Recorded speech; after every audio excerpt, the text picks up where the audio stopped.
Do your windows leak in a heavy rain? If so, you're just like my buddy Ben, who called me and said that his windows, which he had replaced last year, have been leaking because we've been getting a lot of heavy rain this year. So I told him I'd come by and take a look and see if I can get them fixed up. But what I really came by for is this guy. This is their new puppy. He's a Frenchie named Milo. Now, on first glance, these windows don't look too bad. Everything looks sealed pretty good. But on closer inspection, you can actually see that the sealant is actually separated from the trim piece, so there's a gap where water can get in. So I'm going to use some GE Sealant's paintable silicone, which is designed for exterior window and door applications, and get these windows sealed for good for him. All I ask in return is that he lets me play with his puppy. So if you like cute puppies or you want to see some windows get fixed, stick around. Now the first thing that I'm going to do is remove the old sealant so that I have a nice clean surface to work with. And the easiest way to do that is just to use a razor blade and slice it away from the trim and then peel it all out and clean it up. And once I've peeled it all out, I have a nice little gap that I can use the new sealant and fill it back in. I like to cut the tip off the sealant on a little bit of an angle and then apply even pressure all the way down.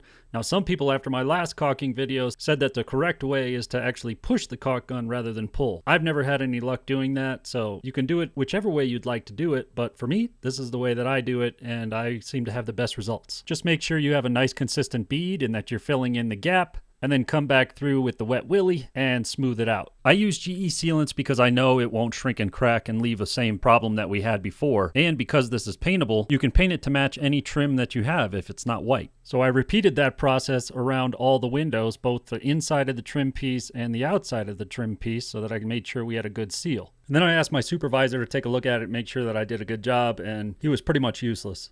Now we're not quite done yet because we have two different types of windows here and I want to explain something. This first window is a fixed pane, meaning that the window doesn't open, close, do anything. And I'm confident that by resealing the exterior around the window, we eliminated the problem where it was leaking in the lower corner. Now this other window is a slider, which means that the inner pane slides left and right. And I get a lot of people telling me that their window leaks when it rains, especially in a wind-driven rain. And here's why. The rain runs down the side of the house, kicks out over the flashing, and then runs down the face of the window. Okay, that's cool. But the thing is, these windows need tracks to ride on, and so what happens is the water goes into the track at the bottoms of the window. So they're actually not designed to keep water out. The water is supposed to go into the tracks. However, the water is not supposed to stay in the tracks. And so that's what these little holes in the window are for. They're actually called weep holes, and they're designed to let the water out that goes into the track. That's why they're there. But if they're plugged, they won't allow the water to escape, and that's where it becomes a problem. So if you're getting a heavy wind-driven rain and you've got water in your window tracks, it's nothing to freak out about. But if that water is rapidly building up and overflowing over the top of the track and running down the inside of your wall, obviously that's a problem.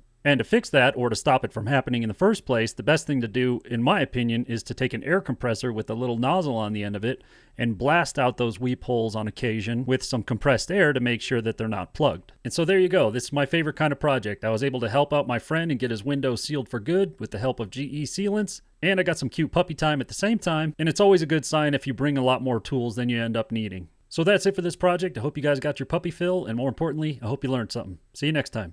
If you like this video, you want to see more of this type of content, make sure you hit the like button down below and also subscribe. Make sure you hit that notification bell so you're alerted of new videos, and make sure you check out my website at mrfixitdiy.com.